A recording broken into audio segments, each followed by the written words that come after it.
Je pense que d'abord, le jiu-jitsu, c'est d'abord l'art de la communication, Oui. avant tout, et que ça pourrait éventuellement servir si la situation se complique vraiment. Oui, c'est un sport très pratique et très pragmatique, et c'est un sport qui donne fort confiance en soi, ça c'est sûr et certain. Et juste petite parenthèse par rapport à ce qu'il y a beaucoup de Marocains qui pratiquent, nous comptons un champion du monde qui est entraîneur chez nous d'ailleurs, Hakim Gouram, qui est marocain. Sur quelle catégorie? Lourd. Lourd. Ouais, c'est un plus de 100 kilos. Je l'ai vu, d'ailleurs on le voit à l'image à l'instant, il est très imposant. Alors, on va pas parler sur lui. J'imagine qu'il y a des heures d'entraînement derrière. C'est quoi une journée type d'un compétiteur de jiu-jitsu brésilien? Oui, là, d'un compétiteur, c'est un peu différent. Oui, c'est encore différent. Un compétiteur se prépare toute la journée, toute l'année. Les gens qui pratiquent chez nous ne sont pas tous compétiteurs. Il y a des gens qui viennent pratiquer 3 fois semaine pour le plaisir, pour la forme. Mais un compétiteur, lui, doit se préparer, j'ai envie de dire, du matin au soir. Comme dans toutes les disciplines, en fait. Oui. Que ce soit au tennis ou au jiu-jitsu brésilien, généralement, la compétition demande une forte préparation physique. Mais dans un cadre général, le commun des mortels s'entraînant chez nous, on peut dire que pour quelqu'un de doué ou de moyen, on peut dire qu'entre 6 mois et 1 an, il y a quand même un bon résultat et qui fera la différence face à quelqu'un qui n'en a jamais fait.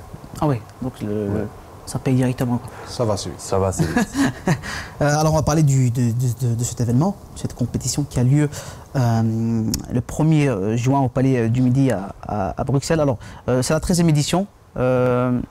Comment vous avez eu l'idée, vous qui êtes là depuis 13 ans, comment vous avez eu l'idée d'organiser un show pareil? Au départ, c'est à l'initiative de Carlos Pérez du Fire Gym qui avait lancé Spartacade avec plusieurs disciplines en fait. Il y avait karaté, toutes les disciplines de ce club, de ce centre sportif. Et c'était lors de la première édition. Après ça, il n'y a que le jiu-jitsu qui a tenu pour les Spartacades. Je veux dire, le reste c'est un petit peu dispersé. Mais sinon, ça a commencé comme ça, pour la première édition.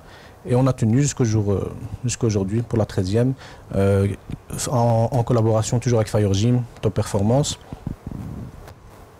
Ouais, et pourquoi le jiu-jitsu? Ça touche plus que d'autres sports. Je veux dire, la boxe anglaise, c'est plus impressionnant peut-être. C'était notre discipline. Ouais. On a continué dedans. Je veux dire, nous on était dans le jiu-jitsu brésilien. Le reste on s'en est pas occupé quoi. Peut-être dans d'autres shows vous mélangerez plusieurs disciplines. D'ailleurs il y en a le UFC. UFC où il y a pas mal. UFC, le free fight. Plusieurs disciplines différentes, en sachant que, comme je le disais précédemment, sans le jiu-jitsu, on arrive nulle part dans le free fight en tout cas. Quel est votre but dans tout ça, vous? Votre but, à part la compétition et les coups et la transpiration, quel est votre but dans tout ça? Je pense que d'abord... En tant qu'organisateur, bien sûr, je parle. Tout d'abord, la promotion de ce sport-là, du jiu-jitsu brésilien, la promotion du sport en général. Je pense que c'est un sport intéressant parce que c'est un sport avant tout technique et donc, bien que ça a l'air un peu déplacé intellectuel, dans le sens où si on fait pas fonctionner sa tête, ce ne sont pas des coups directs, ce sont des clés, ce sont des prises, il faut savoir se positionner, c'est toute une réflexion. Il faut une maîtrise, quoi. Donc voilà, il faut une maîtrise et il faut faire marcher ses neurones. C'est un petit peu des échecs en kimono.